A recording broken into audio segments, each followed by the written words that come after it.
This episode is brought to you by the House of Chanel. Join us for Chanel Connects, the Venice Biennale edition. We've taken up residence in Italy to introduce you to the artists, curators, thinkers, and makers behind the world's most important exhibition of contemporary art. Guests include actress Vicky Krieps. I've been trying to push myself to a place where I let go. Artist Julien Creuset. My studio looked like a secret kitchen. And renowned gallerist Sadie Coles. The main thing is to keep your ears open. Listen to Chanel Connects on Chanel.com or wherever you get your podcasts. You have a relationship to space and time and a relationship to how you think about futures. But what brings all of these perspectives together is that they intersect the ideas of imagination, liberation, technology, and mysticism. It values intuition and the realm of the divine feminine, but it also recognizes that time is not linear. Hi, I'm Ben Davis, and this is The Art Angle, a podcast from ArtNet News where the art world meets the real world, bringing each week's biggest stories down to earth.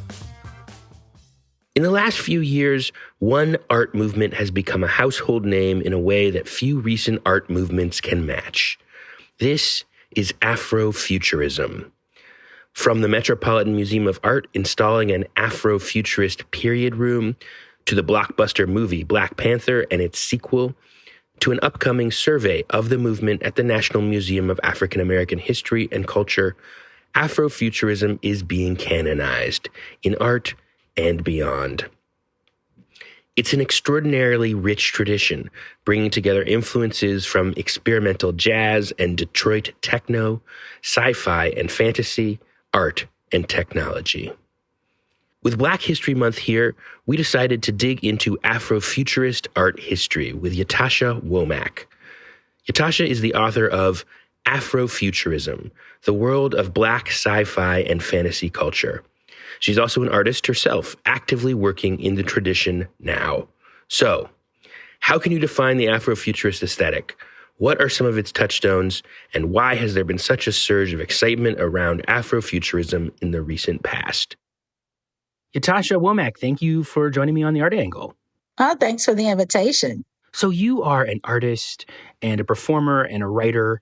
You were in painter Kehinde Wiley's Black Rock Senegal residency last year and in the Dakar Biennial as well. Even more recently, your short story Liquid Twilight is in this anthology of Black speculative fiction called Africa Risen, which is nominated for an NAACP Image Award for literary work.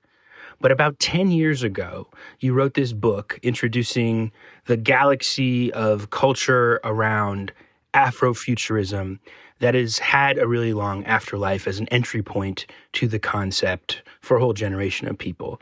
So how did Afrofuturism first come on your radar? Well, I was always familiar with the concepts. This idea of being a Black person who has a relationship to space or time, or thinking about yourself in the future, contemplating histories and how you can build to create futures that value humanity. That kind of language and that visioning was just a part of how I grew up. There were all these kind of music moments where I'm thinking about Parliament Funkadelic and the space imagery there, or thinking about house music and hip hop and kind of this foundation of looking at digital music as a basis for music of the future. I mean, all of these things are just a part of how I grew up. And when I was a college student at Clark Atlanta University, there were students who were always talking about ideas that we now call Afrofuturist ideas. I mean, that was like the campus conversation. Right. You have this great narrative in the book about being schooled about some of these musical references, how deep they were. I grew up listening to Parliament and Funkadelic like many of us. And, I just thought it was great music and cool costumes. And a friend of mine at college said, but did you ever really think about the lyrics and what they were saying? And I said, no, I was dancing to it. But he was talking about that, and he was juxtaposing these ideas of future speak and thinking about quantum physics, and then talking about African technologies and way of knowing self and art. And hip hop to create new features. And now at some point, I just asked him, what do you call this? And he didn't know. But we had some shared references for various books we read on metaphysics, and we sort of built from there. But many years later, after I started writing professionally, I met a woman who told me that she was teaching Afrofuturism. I said, well, what is that? And as she described it, I said, wait, that was the conversation friends of mine were having at college. I'd met countless artists who were looking to explore ideas of future and time travel in their musical work. I'd met people who were really excited about comics and wanted to have more representation in comic spaces. So I said, wait, this idea is now being taught. And so I reached out to a friend of mine named John Jennings, who was curating these shows on independent Black comic book creators. And as we were talking, he said, oh yeah, Afrofuturism, it's this term. And he was giving me some newer references. I was excited, but I was also appalled because I had done so much work in the culture affiliated in art spaces, and I hadn't heard this term before. And I knew people who felt very isolated, who felt marginalized because they were thinking about comics and quantum physics and Black cultures. And these were not, quote unquote, acceptable conversations. So a lot of my focus in writing the book was centered around thinking about people who thought about these ideas all the time, but were not encouraged to build upon them. So you were part of this convening at the Smithsonian around Afrofuturist art, which became this Smithsonian documentary, Afrofuturism, The Origin Story. And I was watching that last night, and one of the speakers there talks about Afrofuturism almost as a lens you can view a whole range of phenomenon through in this sort of broader field of energy. How would you define Afrofuturism for people just coming into this conversation? Well, I remind people that all cultures have a relationship to space and time.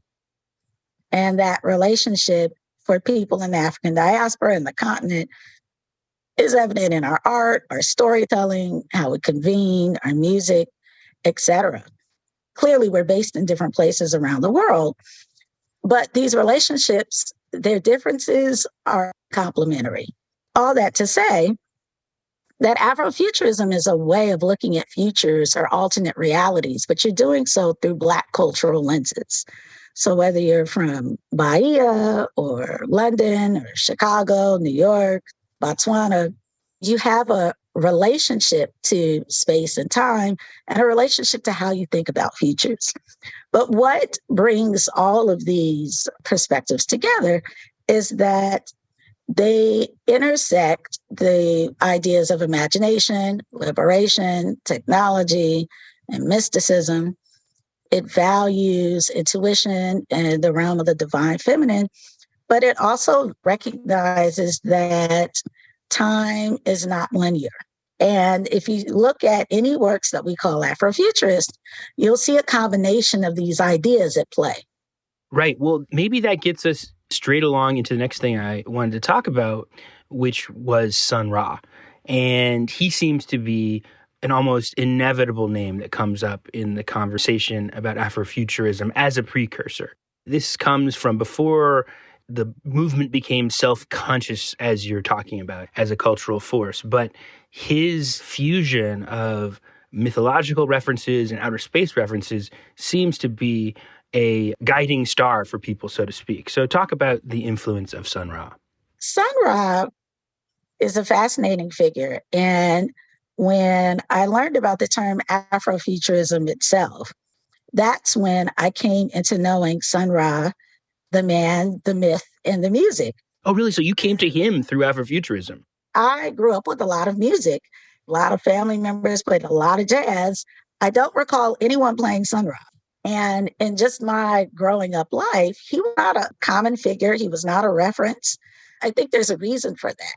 Sun Ra, as amazing as he was and as prolific as he was, even within jazz communities, he was considered to be a bit of an outlier.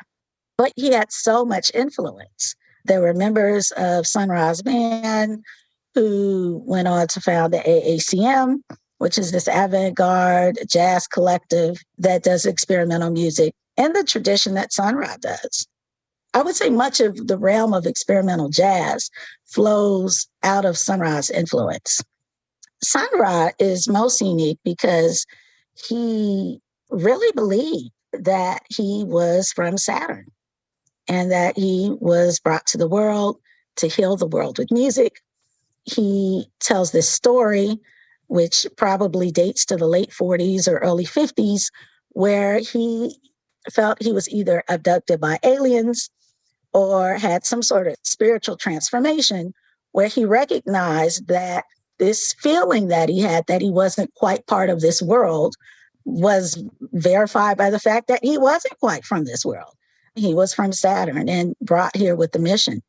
While he was born in Birmingham, and he came to Chicago in his early years and then spent a lot of time in both New York and Philadelphia, everywhere he went, he seemed to really corral a community of musicians who believed in this relationship between space and Black culture.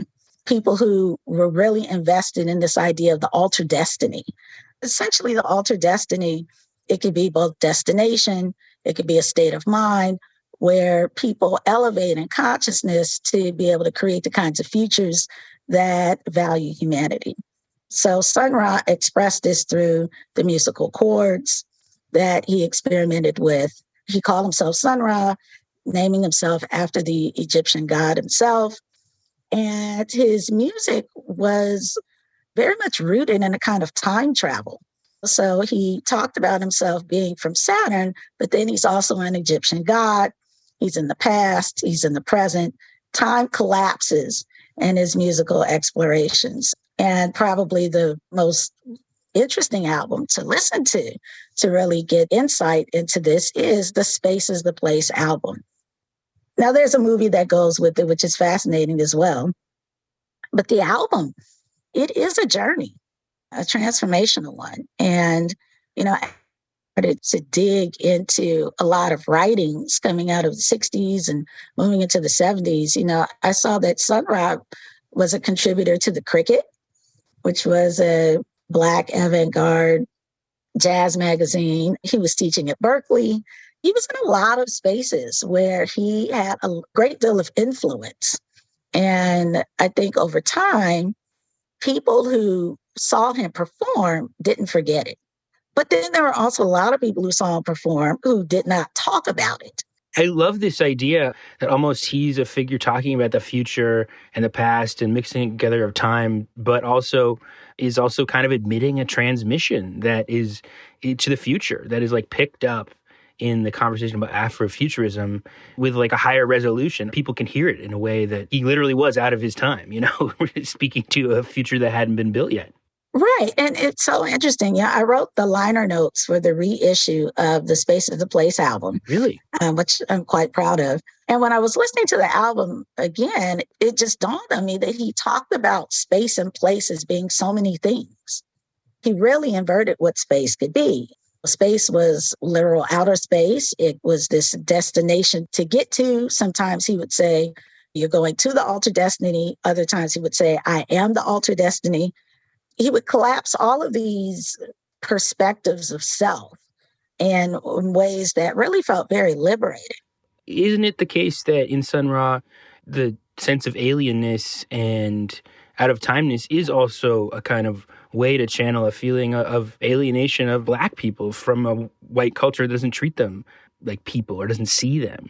And that was probably the basis for what he did. Sun Ra seemed to be a very sensitive soul. He was a pacifist, and he at one point wanted to intern with NASA or work with NASA to try to remix space sounds. I mean, these are things that he's thinking about way before anyone else is really thinking about them. But he was deeply disturbed by the tensions in the world around race. And I think that's why it's sort of fascinating that he talks about his Blackness as being like the Blackness of space, ever expansive. My perspective on his reason for doing this is that he wanted to expand the notion of what Blackness was and how he experienced it. And so he was asserting himself as this deity of sorts from another world. And it was designed to really obliterate limitations placed upon him because of his race, limitations placed upon him for any number of reasons. Sun Ra was one of the first jazz musicians to really incorporate both African instruments and early digital electronic instruments into jazz. So even to just justify that creatively, it helped him to think of himself as being alien. The second major touchstone for the Afrofuturist conversation is also a musical touchstone, which you also mentioned, George Clinton and Parliament Funkadelic and their cosmology that they built in the 70s. Correct me if I'm wrong, but there's not a linear line of influence between Sun Ra and Parliament.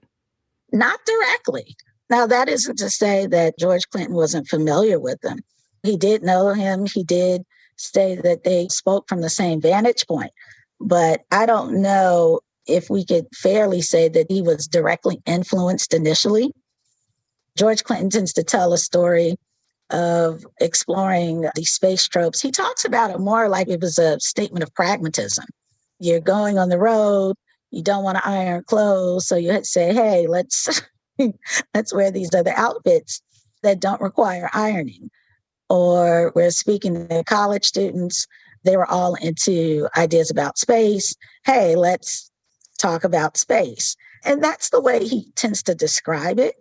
But that said, the musical approach and the way that the music was able to uplift people and transform people was similar to Sun Ra. I mean, if you go to a George Clinton concert, sometimes they will play all of 4 songs, and they will play them so long that you feel a bit of transformation. The bass, the lyrics, you are flying, so to speak, and not doing so through other substances, but literally through the music. So I think his approach to funk music was one that was about freeing minds as well. It had a lot of fun tropes with it, but there were always messages about questioning society, not accepting things as they were presented. It was done so in kind of a fun, tongue-in-cheek, trickster kind of way. You talk about One Nation Under a Groove, other songs that fell in their catalog, where it's all music that at the heart of it was about liberation. The great British artist and filmmaker John Akomfrah has a film called The Last Angel of History, which is an experimental documentary looking at Afrofuturism as a concept. And he interviews George Clinton in that movie, and one of the things Clinton says there is that, well, Blackness had become commodified by the early 70s, and that he was trying to find a way to speak outside of that. Right. Expansion of identity. Blackness was perceived as something very specific that was marketable at the time, and he wanted to step out of that space, which, much like Sun Ra, for him, meant stepping into outer space. Off of the dance floor, another big name associated with this foment is Octavia Butler, the sci-fi writer whose important novel Kindred was published in 1979. So tell me about where Butler fits into this conversation. So it's funny, the seminal conversation I had with a friend of mine from college who was from Philadelphia, where Sun Ra spent a great deal of time. One of the names he mentioned in that conversation was Octavia Butler. He's saying, oh, and there's this woman, her name is Octavia Butler, and she writes science fiction, and she's a Black woman. I mean, now Octavia Butler is more of a common name and much more popular than she was in the past. But it stood out to my friend in college at the time that, look, there's a Black woman writing science fiction. And that standing out to him just sort of reified how white the space was presented or perceived. So Octavia Butler is really an interesting figure because she kind of tells an untold story. You know, a lot of her characters are not the typical heroines or heroes that you would see in the science fiction of the time. So her books, Parable of the Sower, or her books, Kindred, usually her characters are Black women. And in the case of Parables of the Sower, She has a main character who's a teenager going through a world that's sort of turning upside down. Some people have paralleled it to our pandemic period. And she's using her journal to both remember wisdom of the past to bring forward, but also to just take notes of things that are coming, things that are happening, lessons and wisdom insights that she has to build for a future world that they feel is in the making. So Octavia Butler, I think, really cracked the world of science fiction open by presenting new characters and new perspectives. As far as I can tell, the visual arts are less clearly part of this prehistory of Afrofuturism period that we're talking about. But there are definitely precedents and references.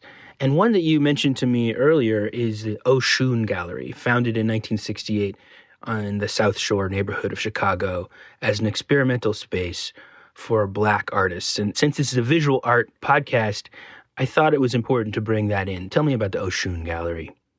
The Oshun Gallery was founded in 1968, ran until 1982, and it was ran by a woman named Yaounde Olu.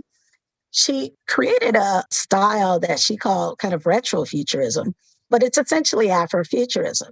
And she thought of herself as creating kind of mostly digital art. Some was painted that harked to ancient times, but advanced ancient times. Her particular gallery was a space for a lot of artists, some of whom we would describe as Afrofuturists today, some of whom were squarely central in the Black arts movement.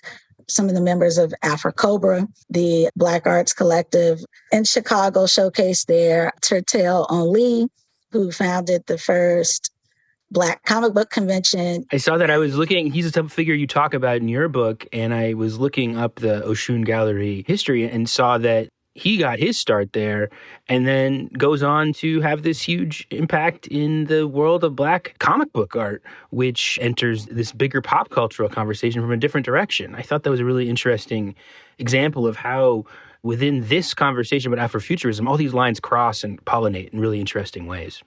Right. And one of the things that I like about the Smithsonian's documentary, Afrofuturism, The Origin Story, is that it demonstrates to people that a lot of the ideas of Afrofuturism come out of community. They come out of these created spaces where artists get to explore some of their ideas. People in the community who find these ideas of interest get to see working artists presenting works that interrogate space and time. And it kind of normalizes this sort of exploration. And that, I think, is pretty exciting. Well, one question that just comes to my head based on the Oshun Gallery lineage is, what is the relationship between some of this proto-Afrofuturist material and the Black arts movement that defined the 1960s and 70s for a lot of artists? Sure. Well, I'll speak more in an African-American context. You know, people are always interrogating the future and how to move forward. Sankofa is a Ghanaian Akan symbol. It's essentially a bird that's looking back at its tail. It's a common reference in Pan-Africanist work and Afrofuturism as well. It kind of loosely means to go back and fetch it, which essentially is a cool way of saying that you need to look to the past in order to move forward. And so this sort of process of constantly looking to the past and taking elements there as building blocks to move forward is a theme in both Pan-Africanist work, both the Black arts movement and Afrofuturism. This notion of thinking about a future is not one that people of the African descent could really take for granted. So thinking about a future always requires a kind of interrogation, because sometimes there's entities that are saying, one, you don't have a future, or two, you shouldn't have the agency to be able to create a future. So having visions of futures, being able to create work that speaks to it, and also being able to create work that speaks to futures of the past is essential to obliterating boundaries around who people are and how they can show up on Earth.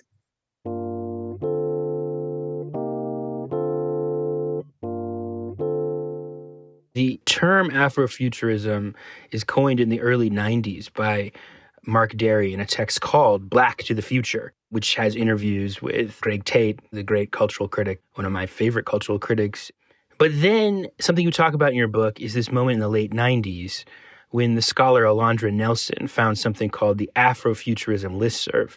And there's this convergence of energy in that early internet moment that gathers together a lot of these references and traditions. So tell me about that moment.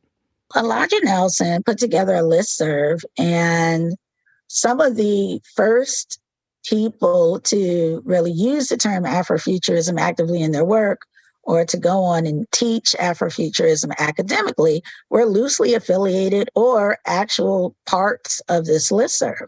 There are a lot of people who participated. And I think it's interesting that so much of Afrofuturism's popularity is tied to the evolution of the digital world, where people are able to connect with parties who are in other countries or across the country or across the state and think about these ideas. But the listserv really became a space for people to exchange ideas, build on concepts. Eventually, many of them went on to create art shows using the term Afrofuturism, or as I mentioned earlier, to teach it as well. Yeah, I love there's coincidence between the rise of the internet and like more accessible means of communication and the self-conscious naming of Afrofuturism as a trend and claiming of this technological aesthetic. I think that's a really interesting coincidence in that late 90s time. Mm-hmm.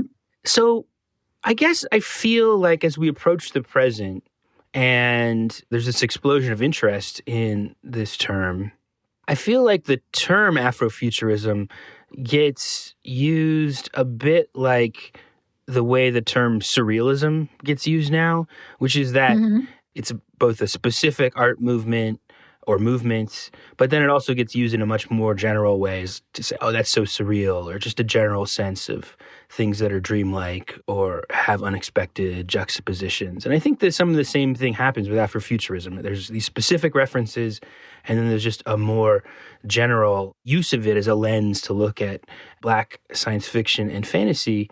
So I wanted to see if I could drill down with you and get some thoughts on the more specific side of it, because there's some features of this conversation that I find that really stick out to me. And you already touched on one, which is this idea of the merger of time periods. Can you talk about this role of the synthesis of the past and present in the Afrofuturist aesthetic?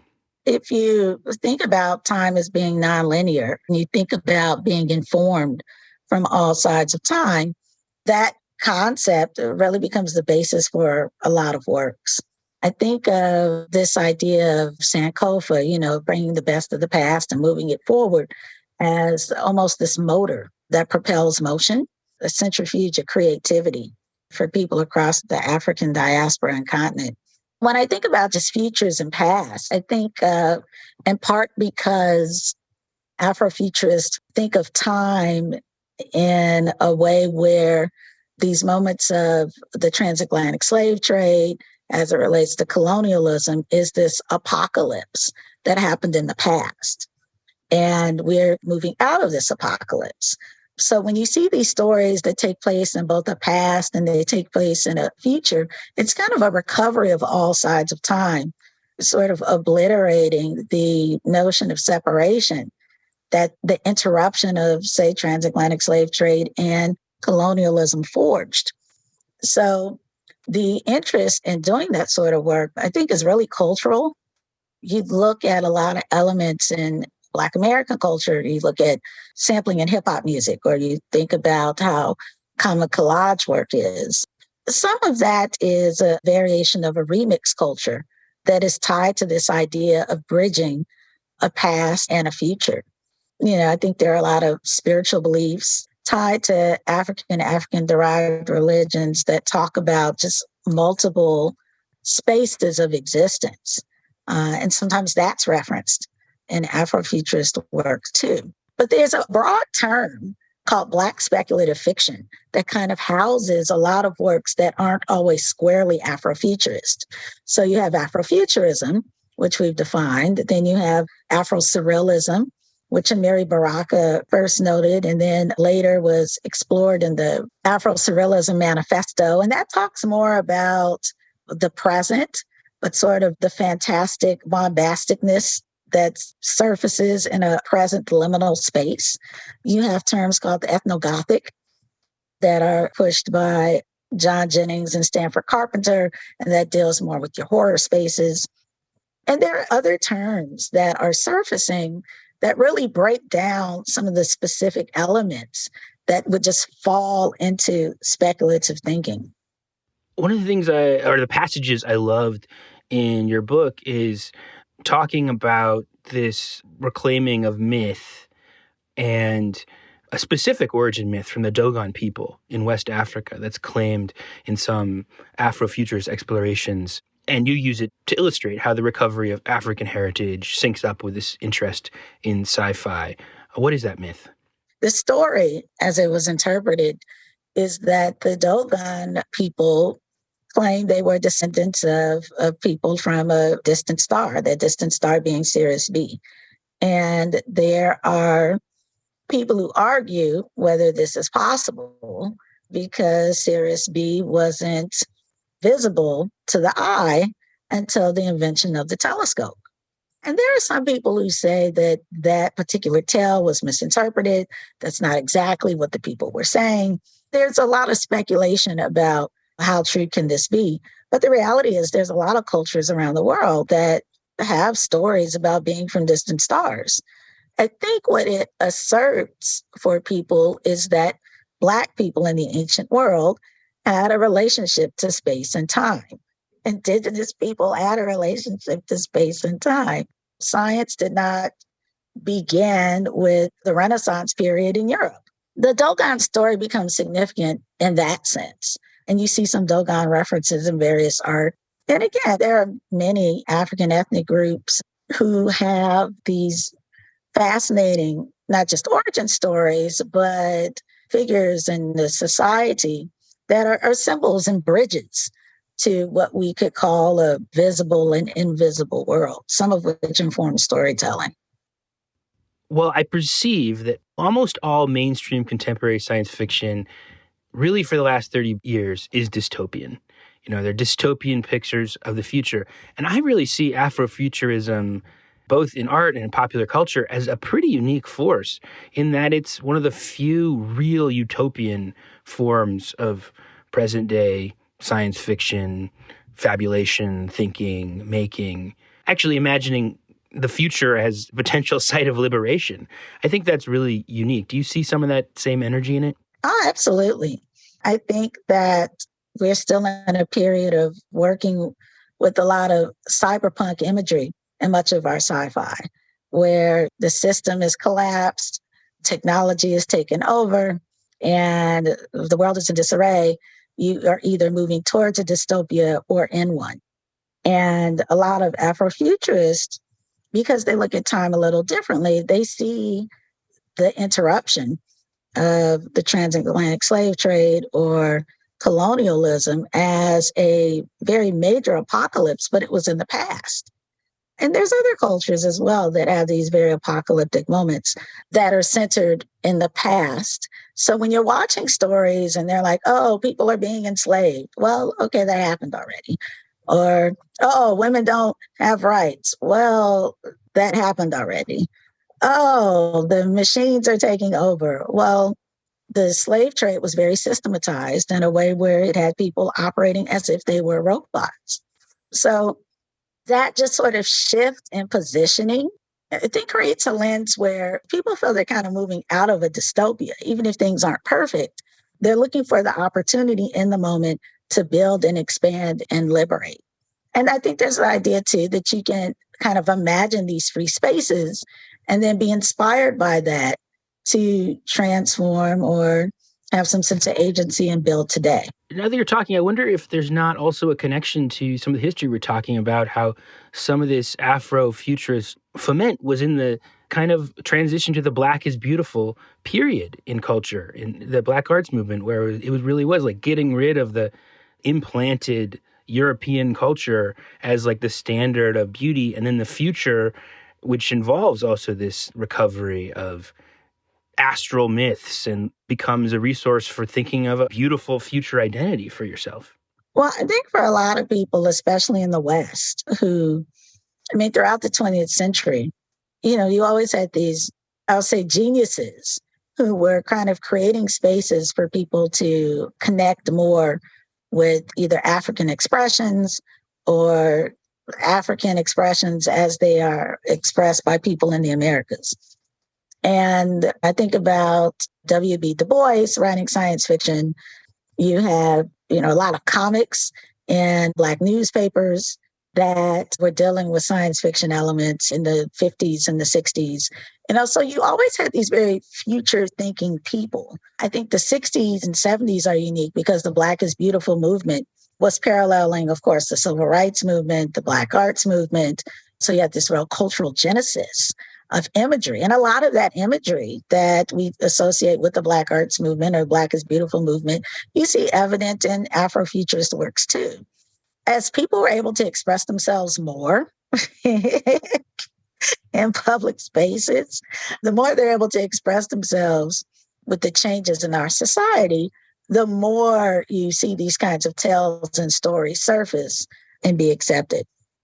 On a different note in this conversation, something I thought was really thought-provoking in your book was your account of the increasing popularity of Afrofuturism in the 2000s and 2010s as being connected to an increasing visibility of the Black nerd as a cultural image in general. And maybe that could sound derogatory, but it's something you talk about. And so I wanted to ask you, why is what you call claiming the freedom to be nerds important? Well, I don't know about you, but when I was like a kid coming up, being called a nerd was just not what you wanted to be called. Yeah. And as technology became more of a part of our way of life, that nerd culture was mainstreamed. You think about President Obama, he was very much, you could call it Black nerd in one sense, a guy with a lot of savoir-faire, but, just this whole idea that you have this acceptance of people being really intelligent, but then also being really excited about things that were sometimes called geeky and being able to just express that visibly. Guys didn't just have to be in sports. They could openly show that they were really excited about things in science or technology too. And I think some of this was also tied just with the proliferance and popularity of just tech jobs. I suspect for our listeners, art and non-art alike, the key reference in the Afrofuturism conversation will be the 2018 movie Black Panther, which was an immense hit. And here Angela Bassett is nominated for an Academy Award, and she's the first actor to be nominated for a Marvel movie for her role in the sequel to that film. But that popularity of Black Panther was itself part of the mainstreaming of comic book and nerd culture, and which really is now the mainstream culture. So how much do you think the current Afrofuturist discussion really draws on these Black avant-garde culture references that we're talking about and musical references? And how much is it just about this general mainstreaming of comic book and technology and science fiction? Well, I think it's a mix of both. Things that move to the center and that are viewed as mainstream sometimes come from avant-garde spaces. Then you have new avant-garde spaces, that evolve, and then those ideas move into tales in the mainstream. So I think the two spaces inform one another. Slightly different objectives, of course, but I do think that they closely inform one another. And a lot of Afrofuturists that I know, they kind of work in a bit of both. They might work in spaces that are viewed as very mainstream and then work in spaces that are viewed as very niche. But once a niche becomes big, it's in a niche anymore. I think that's what happened with Afrofuturism. Black Panther is such a phenomenon. The film evolves out of a character that most people did not know. It's pretty niche, yeah. Yeah, people who would have loved the Black Panther comic or didn't know that that particular comic character existed. I really have to give a big cheers to a lot of Black Panther comic fans who were excited about the comic before the film came out. because I think it's their interest and then just the demand by various people looking at sci-fi in general, wanting more diversity. They said, hey, here's this awesome character. It would be great if we could see that film. Now, I went to the Museum of Science and Industry in Chicago, and they had a Marvel Comics exhibit on how the comics were made, and they showed the fashion and the costumes, and they had Black Panther there, but they described Black Panther as Afrofuturist. There's an artist, Martine Sims, who in the early 2010s, about the same time as your book, she wrote a text called The Mundane Afrofuturist Manifesto. And she has a criticism of contemporary Afrofuturism as offering a fantasy of escape from a racist and unjust system. And she speaks of the chastening but hopefully enlivening effect of imagining a world without fantasy bolt holes. What do you think of that kind of criticism of some of this conversation? Well, I think it just expands that different people want different kinds of stories, which is perfectly fine. There are people who are more into the fantastic elements of culture. There are people who want to deal with what they think of as real world opportunities. To me, I just think that it's most important that creators have the space to write any of those stories. They can write the sci-fi saga that takes their Black characters into distant worlds, or they can write into the not so far future and have their characters deal with grounded issues that connect to issues today. Either one is fine. The beauty is that we're now in spaces where people can write those stories and that there's audiences who want to read them. Your book was published in 2013, about exactly a decade ago. And since then, there has been this huge renaissance in the interest in Afrofuturism, from Black Panther to the Metropolitan Museum's Afrofuturist period room to this upcoming major show at the National Museum of African American History and Culture. Oh, we have to also note the Carnegie Hall Afrofuturism Fest, which I co-curated. Oh, yeah, absolutely. And because you're the curator of that, you might have some thoughts about the mainstreaming of the term. Does it carry a different kind of energy now? You have kids now and students, families, people who can grow up in a world where they can easily access books, comics, music, tales of all kind that are in Afrofuturist and Black speculative spaces. So they can be really excited about comics, and that's normalized. They can turn on their television or their streaming site and they can see references that tie into Afrofuturism. They can see Black characters in their sci-fi stories. So all of that, I think, is good. So as somebody who's pretty deeply engaged with the contemporary Afrofuturist scene, what are some figures that people can or should look to now? Well, there's a lot of really interesting music in the jazz world or the experimental music world. I think people should look to Nicole Mitchell. She's a flautist and composer.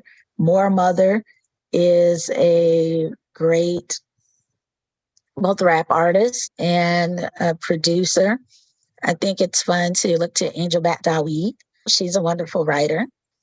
John Jennings, who I mentioned earlier, just wrote the Silver Surfer Ghostlight 5-book series from Marvel. Literally took a character who was in one of the Silver Surfer issues in the late 60s, a Black character, and regenerated that character as a superhero who he named Ghostlight. There's a lot going on. I mean, I almost feel like I could just keep naming people for days. Finally, Ytasha, I wanted to ask you about Rayla 2212. Rayla 2212 was the first Afrofuturist novel that I wrote, and it's an outgrowth of my research and contemplation in putting together the Afrofuturism book. I learned something really interesting about Afrofuturism as a process and method while I was writing the Afrofuturism book. As I initially began writing about the story, I thought of myself as this reporter interviewing people who viewed themselves as more central to Afrofuturism than I did at the time. As I was in the midst of it, I had the story idea that became so compelling. And it was a story about a woman named Rayla who lived on this former Earth inhabited space that was designed to be utopian. And the utopian world was turned upside down. She's third generation deep into this world and has to find these missing astronauts who tried to teleport and never came back. It winds up being a story that mixes both reincarnation and time travel. She has to go into previous lifetimes. It's a bit of the Sankofa element I mentioned before. And this whole story almost felt like it came out of, like, you've heard expressions like something coming out of the head of Zeus, or, it's like it's birthed from nowhere. It really felt like I just had this whole world of a story that sprung from nowhere. And it happened as I'm just in the midst of interviewing and writing the Afrofuturism book. And it became so compelling that I said I had to stop, write it as an ebook. I came up with a whole campaign. I launched it.